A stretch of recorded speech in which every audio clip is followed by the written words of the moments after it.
Seguimos comentando sobre Gálatas 2, 17 y 18, según el comentario de Martín Lutero sobre la epístola de los Gálatas, un comentario que he traducido del latín al español, de acuerdo a las 41 conferencias que Lutero dictó en 1531 a sus alumnos, a sus seminaristas, es decir, él estaba dictando un curso sobre Gálatas. Y podemos ver ese momento en el ojo de nuestra imaginación tan dramático cuando el mismo reformador Martín Lutero se presenta ante ahora sus seminaristas en el Evangelio. Ya no es el seminario de Wittenberg, donde se preparaban monjes para el orden de Agustín. Ahora se preparan predicadores del Evangelio. Realmente un tremendo milagro que sucedió allí en Wittenberg. Así que es el año 1531 cuando él está dictando estas conferencias. Y aquí en el tema que hoy le tocaba a Lutero discursar es sobre el versículo 18 de Gálatas 2, porque si yo reedifico lo que en otro tiempo destruí, yo mismo resulto transgresor. Imagínense cómo Pablo aquí coloca esta imagen ante los creyentes en Gálatas y les dice: yo estaba construyendo un edificio de mi salvación según la ley, y yo ponía los ladrillos de mis propias obras. Pero cuando vino el Evangelio, todos esos ladrillos se vinieron abajo porque no estaban fundamentados sobre la roca que es Cristo. Pero entonces, ¿qué están haciendo ustedes? Ustedes hicieron lo mismo y estaban construyendo sobre la roca que es Cristo, pero ahora han venido los falsos apóstoles. ¿Y qué están haciendo? Ustedes ahora están construyendo sobre algo que no tiene fundamento. Así que ustedes también en cierta ocasión destruyeron las obras de la ley cuando les llegó el Evangelio. ¿Y ahora qué están haciendo? Están volviendo a construir las obras de la ley en vez de estar edificando sobre Cristo, que es la roca. Es un argumento muy fuerte y Lutero está comentando sobre este argumento. Él dice: nosotros, por la gracia de Cristo, sostenemos el artículo de la justificación, sabiendo con toda confianza que somos justificados y contados por justos ante Dios, por la sola fe en Cristo. Yo quiero que ustedes vean aquí hay una nota de pie de página, para que ustedes vean cómo esta frase, la sola fe, que nosotros usamos como una de las 5 solas de la Reforma, está aquí en esta frase que usa Lutero, una frase en latín donde él dice nos sola fide. Ahí está, la sola fe, sola fide in Christum justificari. Así que sabiendo que por la sola fe en Cristo somos contados como justos.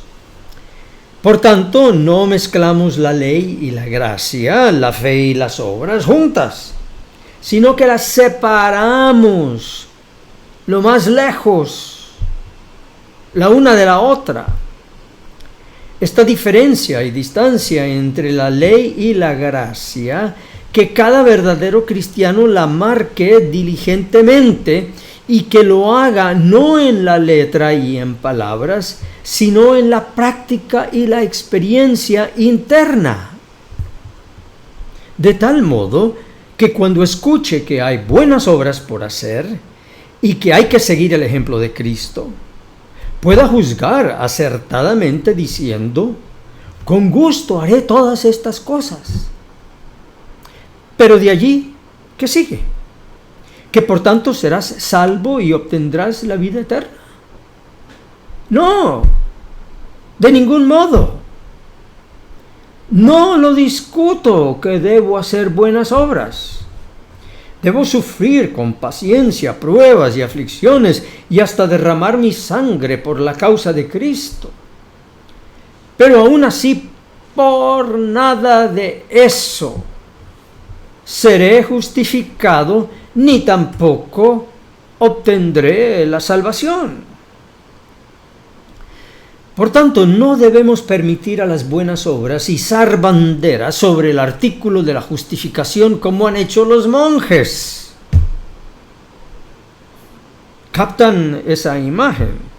Los monjes, y lo decía Lutero por experiencia propia, sobre el artículo de la justificación habían puesto la bandera de las obras, destruyendo así como si las obras hubieran vencido al artículo de la justificación.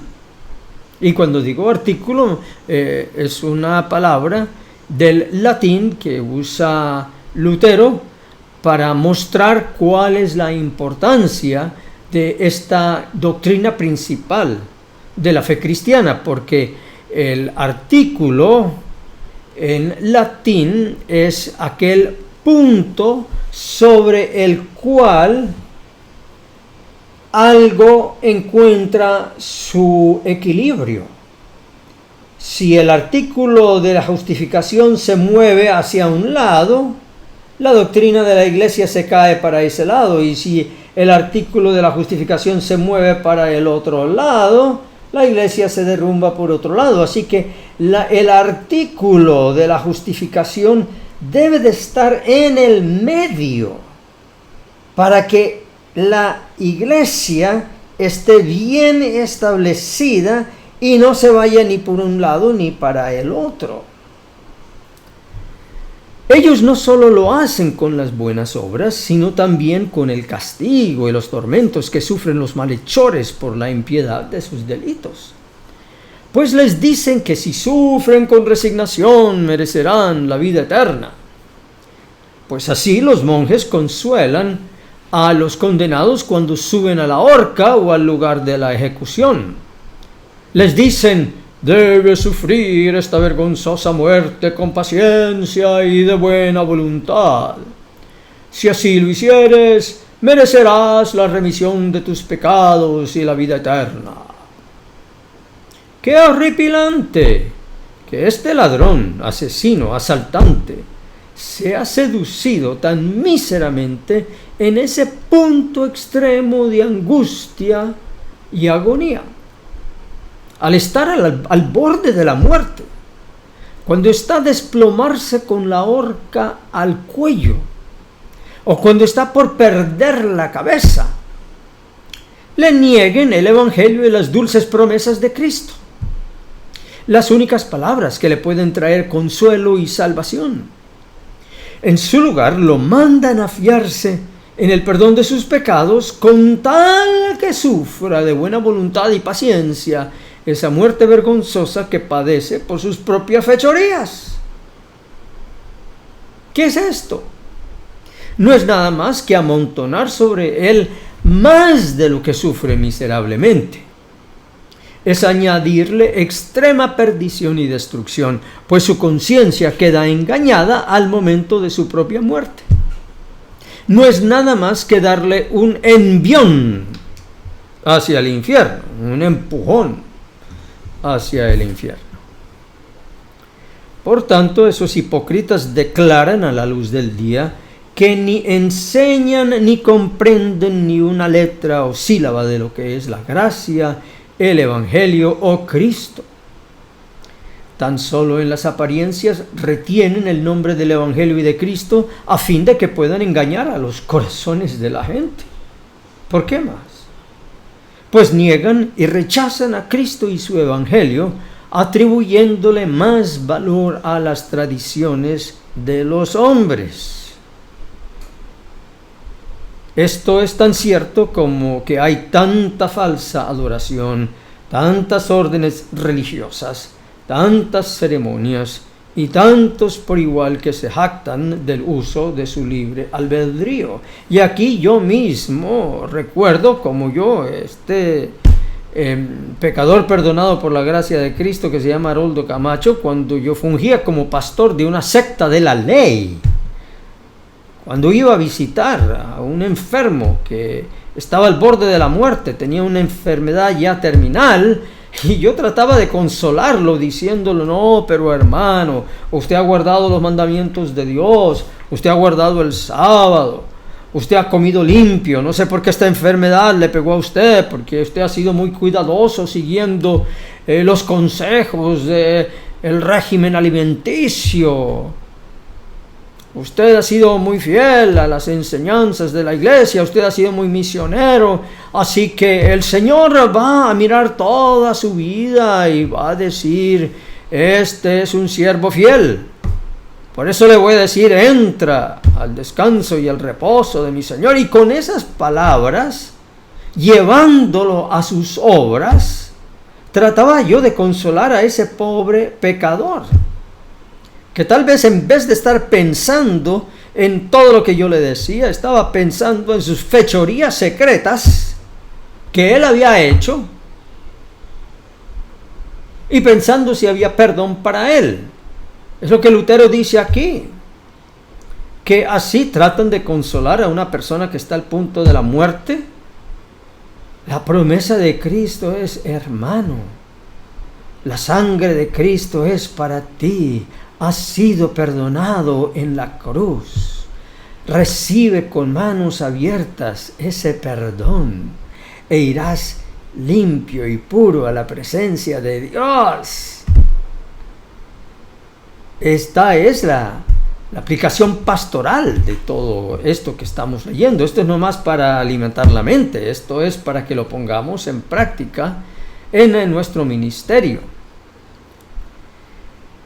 Bueno, ellos mismos atestiguan que todas estas cosas fueron instituidas para aferrarse de la gracia meritoria, alcanzar la justicia y la vida eterna. En sus confesiones no hacen mención alguna de la fe ni de los méritos de Cristo. En vez de esto, enseñan y establecen la satisfacción de penas y los méritos de los hombres. La siguiente forma de absolución lo establece claramente. Aquí no menciono otros asuntos.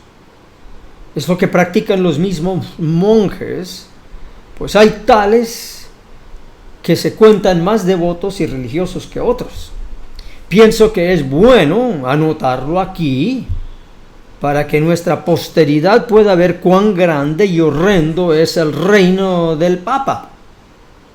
Entonces él pasa a repetir cuál es la fórmula de absolución de los monjes para perdonar pecados. Y él lo cita así, él se la sabía muy bien porque era monje y había sido ordenado como un sacerdote.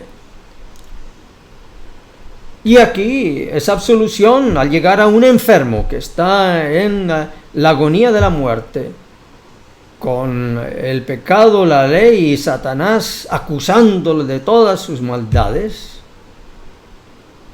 Dios te perdone, hermano. El mérito de la pasión de nuestro Señor Jesucristo y de la bendita Santa María, Virgen para siempre, y de todos los santos, el mérito de tu orden religiosa, la austeridad de tu religión, la humildad de tu confesión, tu contrito corazón, las buenas obras que has hecho y harás por el amor de nuestro Señor Jesucristo, se te hagan disponibles para la remisión de tus pecados, el aumento de tu mérito y gracia, y el galardón de la vida eterna. Amén.